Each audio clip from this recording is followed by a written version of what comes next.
Hello there, it's Lovers TV and I am Phil. Where we'll bring you experience that help you learn and live a more secured life. Today I'll be telling you a story a man told me some time ago. And he says, while growing up, he got to a point where one evening he woke up to his dad and told him he wanted to have a word with him. And his dad gave him a listening ear, said, go ahead. He was listening. So he told his father. To cut the long story short, he simply said he think he had come of age to get married. And his father looked at him and said, I'll get back to you.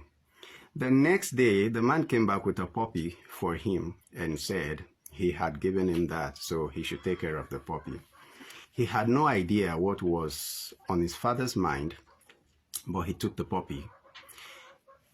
2 weeks later, one day, the guy came back from wherever he went to and got some meal for himself. While he put it on the table, he just rushed to get water for himself to drink. And by the time he returned, he met the dog eating directly from the food he left on the table. In annoyance and frustration, he grabbed the dog and slammed the dog on the ground, which was the end of the dog. Finally, his dad returned. Although he had heard what happened, nevertheless, he went on to still ask the guy what happened to the puppy. Then the guy explained and said, the puppy was just too stubborn. He wouldn't just stay calm. And every now and then, he wouldn't let whatever you keep just be. So his dad was like, where is the puppy? He was like, the puppy was gone.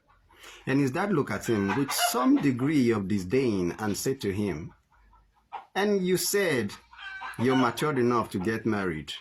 The guy was surprised and was like, what has the puppy got to do with him getting married?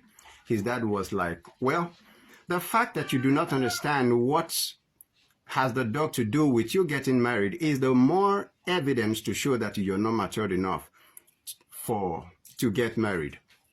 Then he was like, why? His dad was like, if you're matured enough to get married, some of the things you need is, 1, you learn patience.